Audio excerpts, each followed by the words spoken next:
ఈరోజు ఏలేరు రిజర్వాయర్కి సంబంధించి ఇక్కడ జరిగిన పరిణామాలు, ఇక్కడ జరిగిన రిజర్వాయర్కి సంబంధించిన రెగ్యులేషన్ కూడా ఒకసారి గమనించినట్టయితే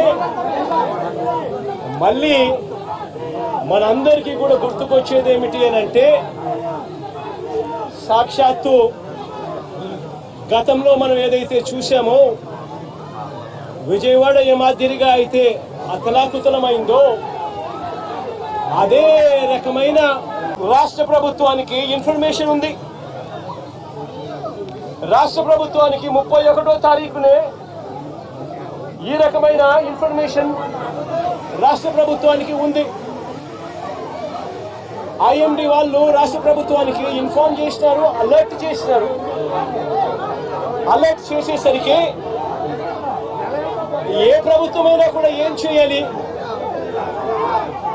వాళ్ళ రివ్యూ తీసుకోవాలి, చీఫ్ సెక్రటరీని పిలిపించాలి, ఇరిగేషన్ సెక్రటరీని దాంట్లో భాగస్వామ్యం చేయాలి. ఏ ఏ ప్రాంతాల్లో వర్షాలు పడతాయి అని ఇన్ఫర్మేషన్ మనకున్న నేపథ్యంలో ఆయా జిల్లా కలెక్టర్లను కూడా వీడియో కాన్ఫరెన్స్లలో భాగంగా తీసుకోవాలి.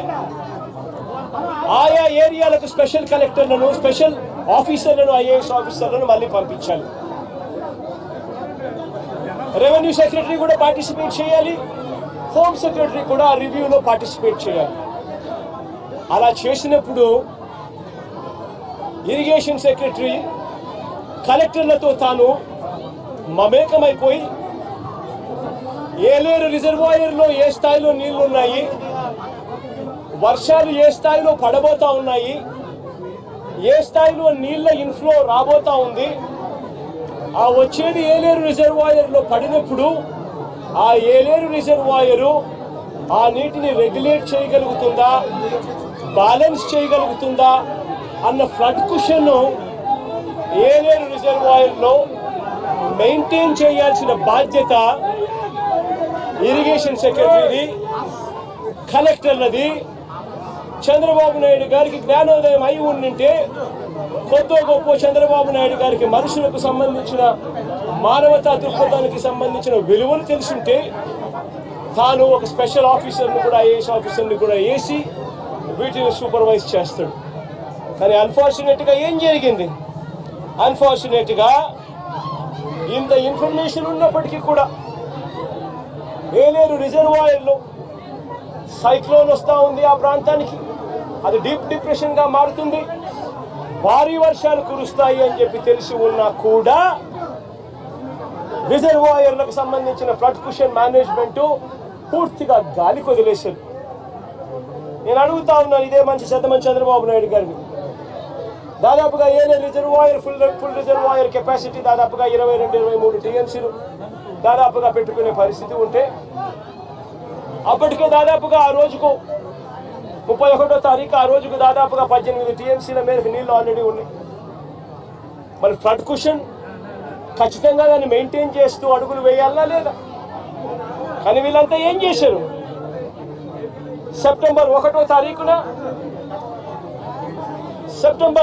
తారీఖున ఏలేరు రిజర్వాయర్లో ఇన్ఫ్లో క్యాచ్మెంట్, ఏలేరు రిజర్వాయర్కు సంబంధించిన క్యాచ్మెంట్ చూస్తే సెప్టెంబర్ 1వ తారీఖున ఏలేరు రిజర్వాయర్కు 9,950 క్యూసెక్లు ఇన్ఫ్లో వచ్చింది. మరి బుద్ధి జ్ఞానం ఉన్నవాడు ఆ 9,950 క్యూసెక్లు కిందికి వదిలేయాలి కదా. ఎందుకనంటే ఏలేరు రిజర్వాయర్ కింద అవుట్ఫ్లో కెనాల్ కెపాసిటీ, అవుట్ఫ్లో కాలువ కెపాసిటీ 14,000 క్యూసెక్స్కు కాలువ కెపాసిటీ ఉంది. కాబట్టి ఆ వచ్చిన 9,950 క్యూసెక్స్ కిందికి వదిలేయాలి కదా. వదిలేస్తే నీ ఫ్లడ్ కుషన్ అనేది నువ్వు మెయింటైన్ చేయగలుగుతావు. పైనుంచి నీళ్లు వచ్చినప్పుడు ఆ నీళ్లను రెగ్యులేట్ చేస్తూ కిందికి వదలగలుగుతాం. కానీ 9,900 క్యూసెక్స్, 9,950 క్యూసెక్స్ ఏలేరు రిజర్వాయర్లోకి ఇన్ఫ్లో వస్తే సెప్టెంబర్ 1వ తారీఖున ఏలేరు రిజర్వాయర్ నుంచి బయటికి నీళ్ళు ఎంత పంపారో తెలుసా? అవుట్ఫ్లో కేవలం 300 క్యూసెక్స్. సెప్టెంబర్ 2వ తారీఖున 7,033 క్యూసెక్లు ఏలేరు రిజర్వాయర్కి ఇన్ఫ్లో వస్తే వీళ్ళు బయటకు ఎంత పంపించారు దేశా కేవలం మళ్ళీ 300 క్యూసెక్స్.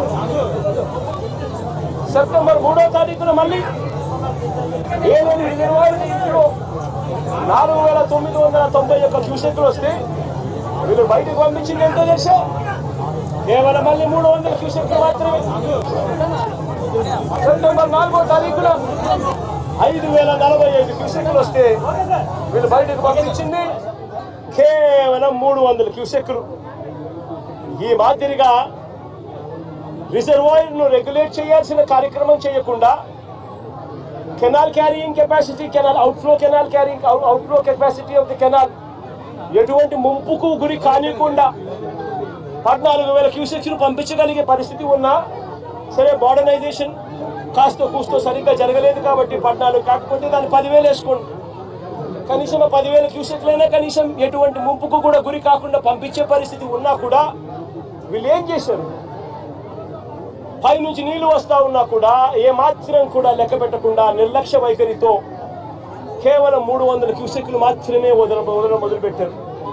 ఇలా వదిలిపెడుతూ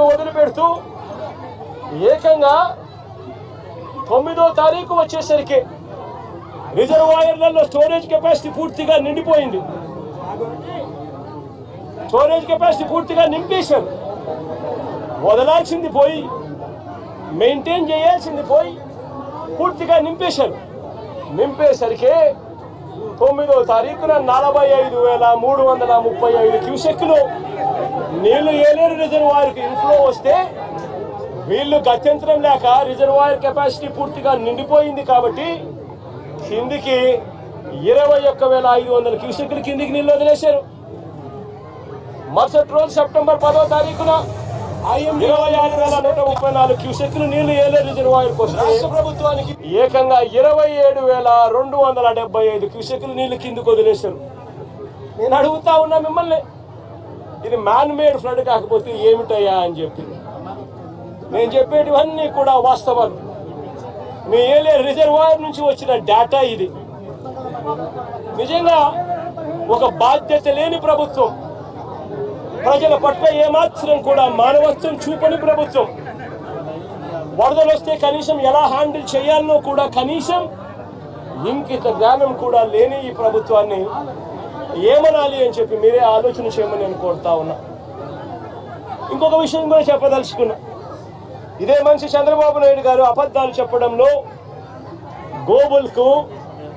గోబెల్స్కు చంద్రబాబు నాయుడు గారు ఏకంగా తమ్ముడు వరుస అవుతాడు.